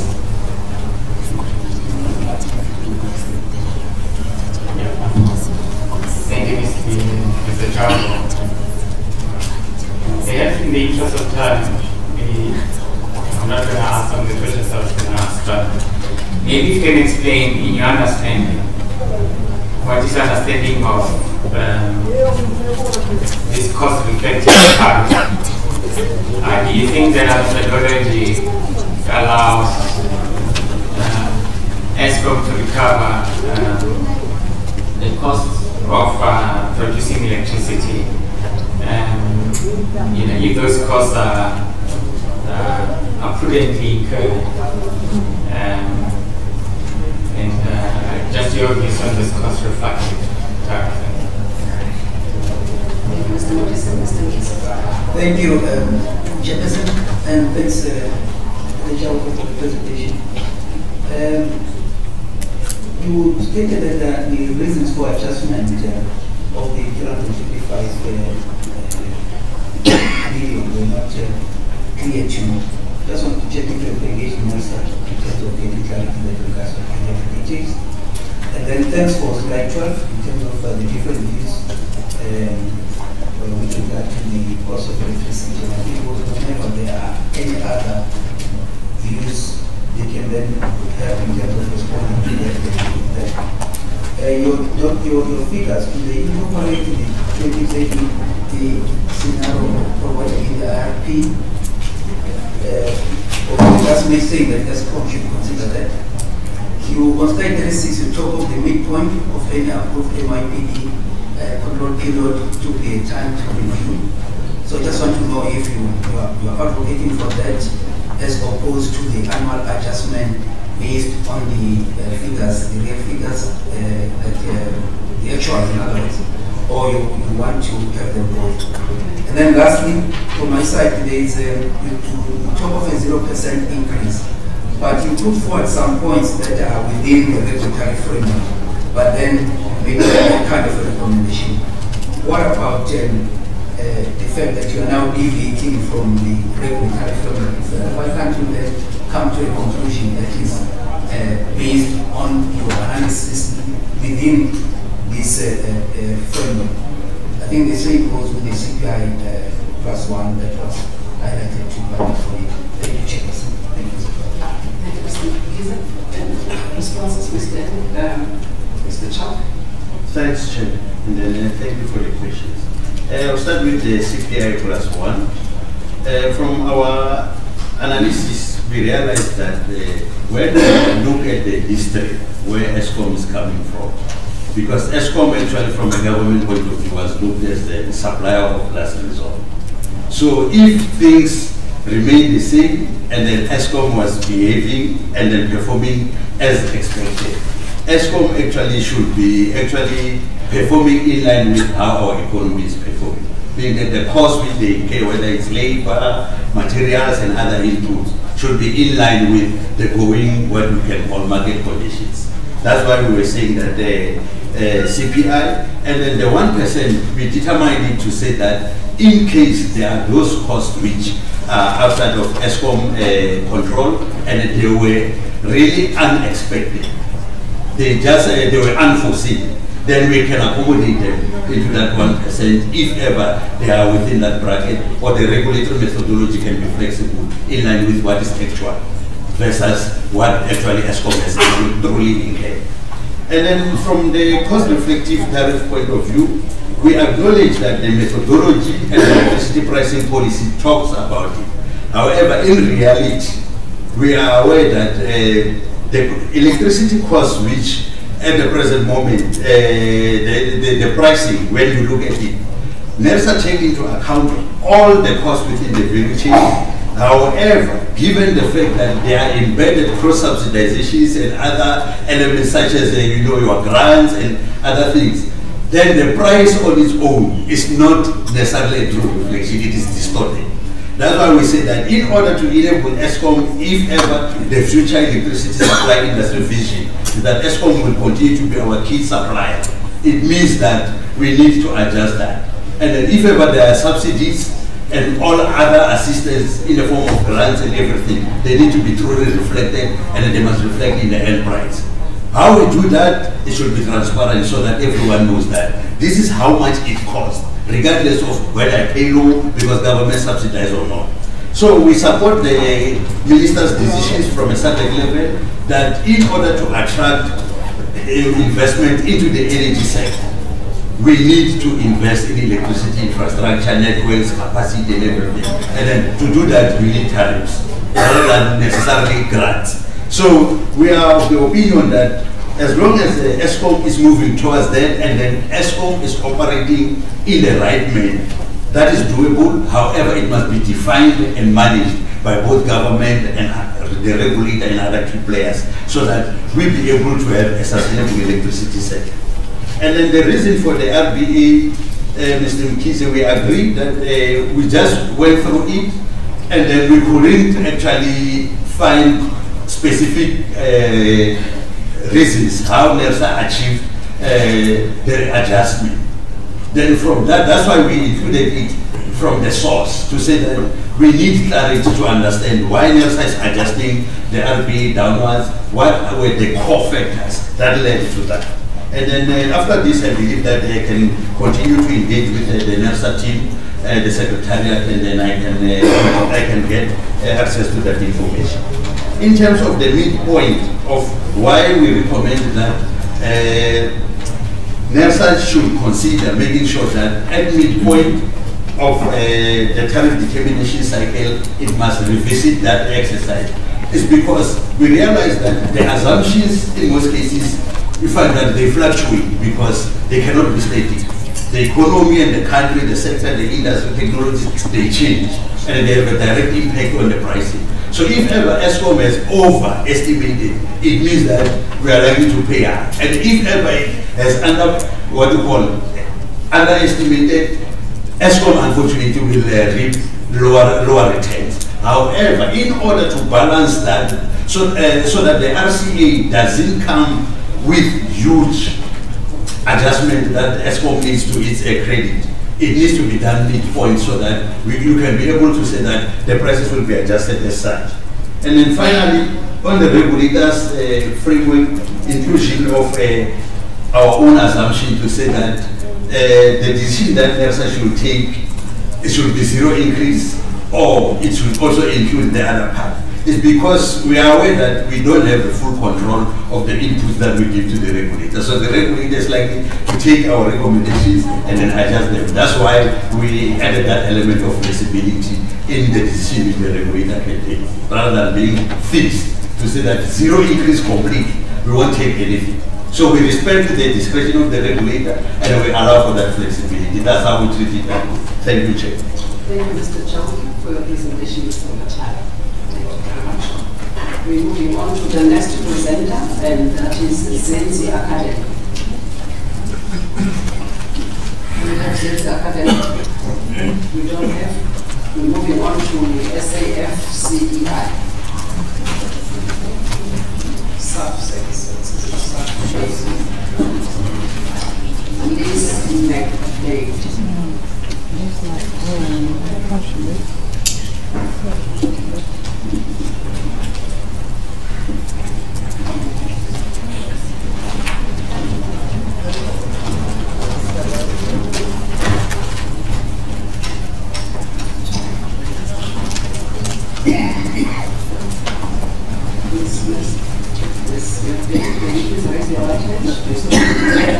The information we want to provide to this panel today will be the truth of the whole truth. Alright, please state your name and your designation at staff.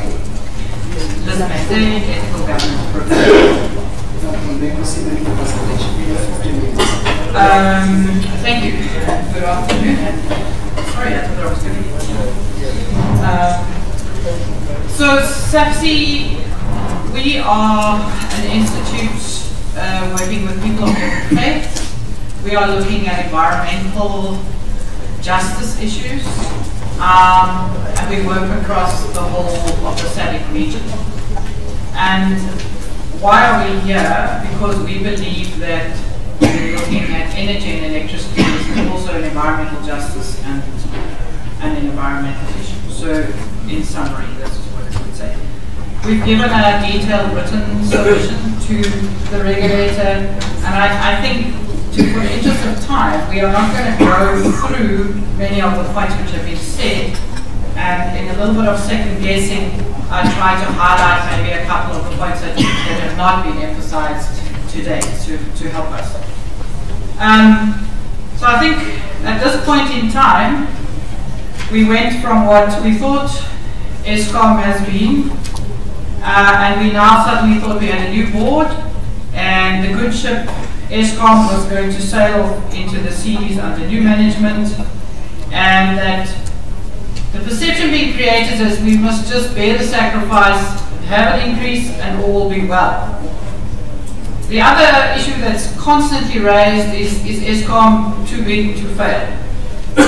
And somehow South Africa has to bail Eskom out. The other issue which I think has come forward, is our perception from Eskom, is that coal is the cheapest form of power, and therefore they're sticking with it. I think questions have already been asked about that. But the real world, outside the windows of it, is internationally coal-fired power is decreasing, not just on the climate change, but financially.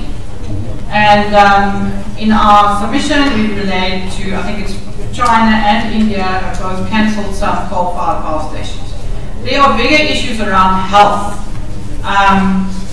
And what we are seeing is that despite having new management, we're not seeing that this view of the world outside is actually changing the ship's direction. From our perspective, the fact of these continual price increases over the last few years, we think Eskom has already failed. It's failed the majority of South Africans because we do not have an energy utility that enables the economy.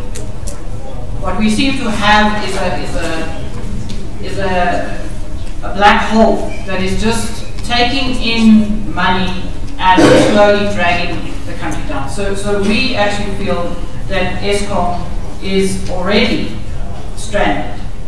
And I think that it's already, in terms of a utility in the world going forward of energy, it's out of alignment. And something drastic is needed. And we would just like to reiterate what other people have said, that when you do the same thing over and over again and expect different results, that is what Einstein defined as insanity. We will just quickly give what we think are the key things that have been going wrong. And I don't want to say that we have all the answers. But I think that having been standing here, I think the first time I stood here was 2007, is that we have provided very detailed inputs for many, many years. And I'm sorry, regulators, but what we get in the end is a kind of compromise. Eskom asks for 15, you know, and generally they get 5 because everyone else is don't do anything. And you know, I think it was a brave moment when you rejected one of the applications. But for us to keep coming here, we really need to hear that you're going to take things seriously, that you're going to do the homework, because otherwise I think we're starting to feel a little bit disappointed. Again, this is not new. A lot of the Eskom demand depends on municipal increases in demand, but what we see from the municipalities is they have a decrease in demand.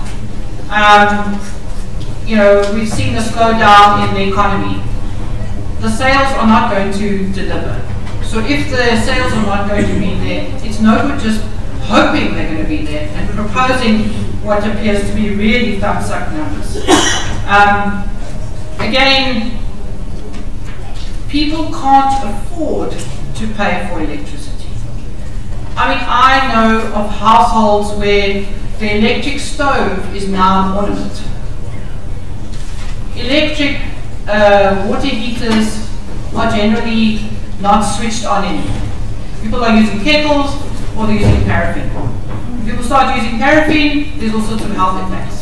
So this affordability issue is already hitting us.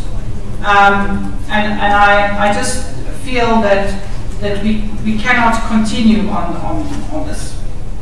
The other issue is that when we look at this application, it doesn't raise the issue of those who are able to afford and are going off the grid from a solar PV. There's some sort of mention that maybe it's a problem, but there's no detailed analysis of this.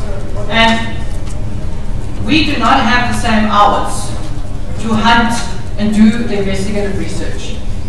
But just a small Google gives you the idea that there's a big increase in, for example, solar PV systems. So if those solar PV systems are going on the roof, people are going off-grid, that's not just going to impact on the overall demand, but particularly on peak, because peak is the big issue for Eskom in terms of domestic cooking and heating. So if suddenly that's not there, that has an even bigger impact in terms of what are we building for? Why are we building infrastructure? So it seems very odd to us that that's not there. And then the other issue is a little bit that there's quite a bit of confusion in the wording of the application. So there are a lot of technical documents, and I did read these before the Christmas break, and so some of my slides now, please don't ask me on the detail, but it is outlined in the written submission. But we're on the one hand we see issues around shifting peaks and shifting loads, but saying we're going to have excess in the daytime or excess at night. So which way, and it seems, maybe we're just highlighting there doesn't seem to be a coherent strategy that we can see. And then these were maybe things that have not necessarily been picked up by others, is some things are not adding up. From our perspective, when you're looking at the pricing of different energies, and maybe this is what drives Eskom's choices. So if you have an environmental levy, the environmental levy is generally related to the environmental impacts of coal. So it should be allocated to the coal costs. And if you run some of those numbers, what you basically need to look at is that of the total generation costs, a lot of it is going to coal. So if we're going to look at what we're doing, and I think that the regulator made some suggestions to this point to Parliament earlier last year, maybe we need to close the inefficient coal-fired power stations. And Eskom needs to look at the future energies, and so that we can start diversifying and coming to the least costly things. And that's sort of when we're paying for our electricity, it seems to me that 74 cents is going into coal and 13 cents is the renewables. So maybe we need to relook at how this works. So the other issue which I think has become a political football is around a just transition. Now, from our perspective, Eskom, with the help of some politicians, has come up with a huge mess. So now, one of the answers is to fire a whole lot of people. Is that fair? Should we not be looking at how we can reutilize people who presumably got skills in order to look at adapting the grid, looking at the renewable industry, looking at storage, looking at some of these future issues that are coming up? We also are looking, and I just want to make, I think when I looked at this, it looks like Eskom is understating some of its costs. So things like the fluid gas vaporization, the environmental technologies, if you add those into the costs, and those, what Eskom is doing is basically passing those costs onto the people around the power stations. If it adds those costs into its tariff, which to me is a cost-reflective tariff, because someone has to pay for that, then the price of electricity goes up. There's an issue around the need for water infrastructure, but the costing simply says it's going to go up. I think there's a tentative number. So again, that's an understatement of cost. So even this 15% a year, to me, it's likely that that is going to come, the Eskom is going to come back to us. So we want more now. Because actually your 15% didn't allow for, now we've got to build a pipeline, now we've got to do this, and therefore so I'm not convinced. But if we are going to look at water pollution and water supply, if we're going to look at air pollution, then we should get a real detail of what is the costing. But it seems to us that rather what is happening is a presentation of the figures to say let's carry on as we are and the people of South Africa must just pay. And that sense of entitlement, which I think was raised earlier today, to us certainly it seems that we do not have an Eskom that serves the people. So our question is really, should Eskom continue as it is? Is this in the public interest? And we refer back to the Energy White Paper of 1998 and the ESMO Bill, both of which spoke to the restructuring physically of the institution. Too big to fail? Yeah, maybe we should think what happened to things like the Titanic. Sorry, I've got a nautical theme going at the moment. And then Nersa, maybe I'm going to challenge you guys. Are you going to mediate based on who presents what? Should you be concentrating on this reasonable return issue of the legislation? Or should you be going back a little bit deeper to say what about the need for continued improvement? But maybe you need to be a bit proactive. In a previous board I raised this. The National Environmental Management Act applies to the regulator. And within the National Environmental Management Act there are a number of legally binding clauses which would encourage you to actually do some research on the externalities, to start looking at the Eskom data, and to then start looking at the broader public interest. And we have not bothered, I don't use that word, but the RCA, we've said so many times, that's almost a backwards incentive to have a regulated environment which says you can tell us what you want to get, and if you don't get it, don't worry, you can come back and we'll give it to you. It just seems to me that we need to change those laws. And where you have inefficient and polluting power stations, they need to be closed. And I think what we said is where something is not making financial sense, but you're being proceeded, other people have spoken about it, or whether they're old and they're going to cost us more to keep going and to close, then that part of the tariff should just not be allowed.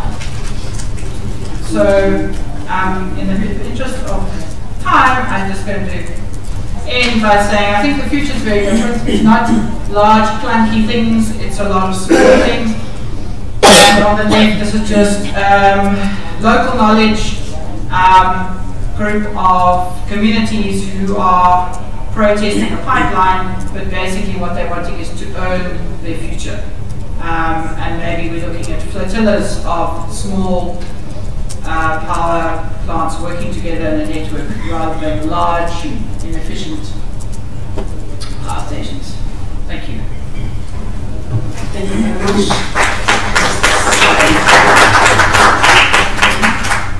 So I'm going to take questions of clarity only based on this presentation. Mr. Nersa.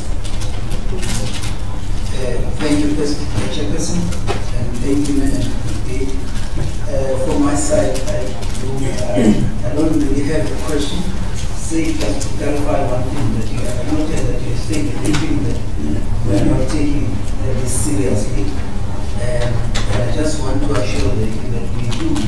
There is a framework within which we are operating. As you would note on your slide where you're talking about the Nersa role.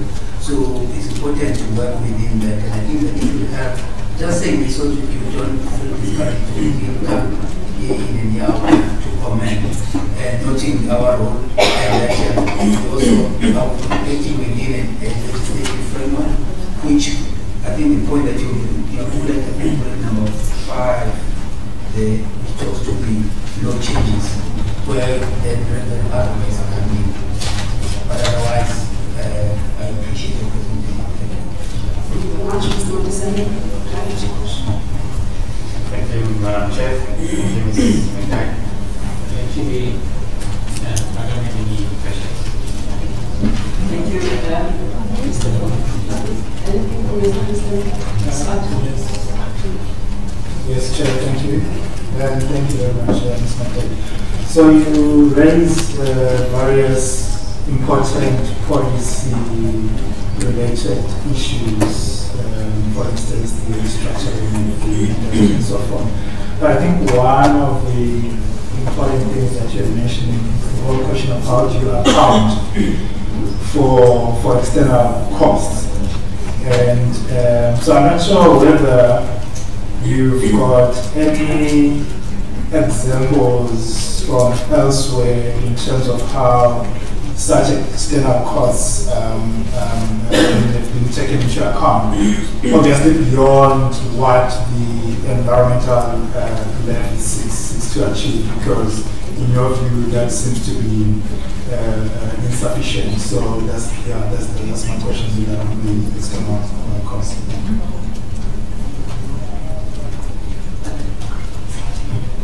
Maybe I just need to say that in terms of public participation and an opportunity to present and actually present to people who know what you're talking about and don't just nod their heads, you guys are the best. Nersa, over the years, has always been clear. They have read the submissions, they know what questions to ask, and they do ask the questions. Our problem is what happens when you go back and assess and balance. It's sometimes very unclear to see how you made that decision. And I know you come up with a document on that. Maybe that needs to be a little bit clearer so we can really understand which issues you took into account within that law. In terms of the law, I just want to say, you know, they say that for every piece of law, if you ask 2 lawyers for an opinion, you'll get 3 opinions. I think maybe there's space to start looking at that law from an environmental perspective or from a broader public interest perspective, not just a narrow business perspective. And then the externality costs. So I can give you examples, but I can't think of them off my head, so maybe within 7 days I can give you some case studies.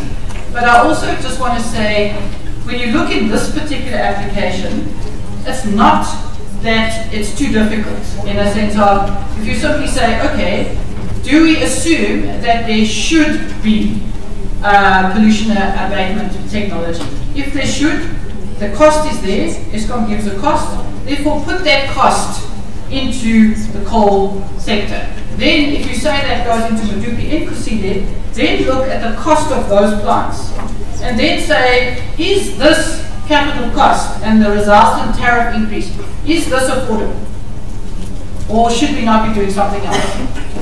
And then you can say, okay, so in other words, it's not rocket science, because I'm not rocket science. So I think there's some very basic things, like if you are going to build a power station and you don't put the water infrastructure in place, then that is going to be a cost that's going to come up later. So put it in now, and then run the numbers and see should you do it. So, and I can also give you examples. Thank you. Thank you very much, Ms. Day. If you could also help us with one of your proposals on the changes in the RCA, the law governing the RCA. You can provide us with that information in the next 7 days. Good. Okay, thank you very much. Okay,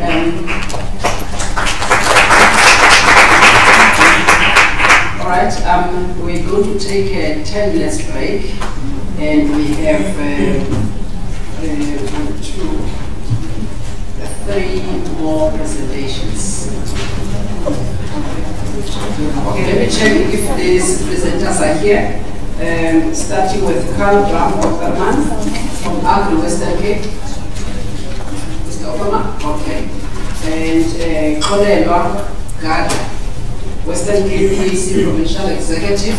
Kolelwa from the PAC structure here in the Western Cape, not here. Okay, Sandra Dixon was not on the program. We're only giving you 10 minutes if you're here. All right, we'll only grant you 10 minutes to do a presentation. Dr. J. Gardner, I'm not sure if you've got a presentation, but we'll also be lenient and give you 10 minutes. Thank you. We can break for tea and prepare for 10 minutes. Thank you.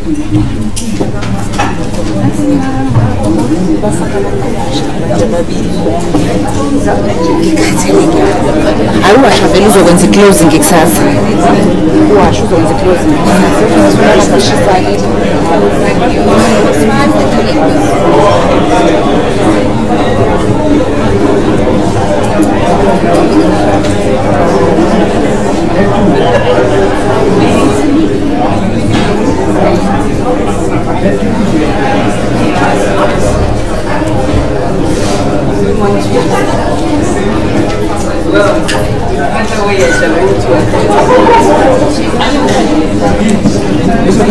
Excuse me.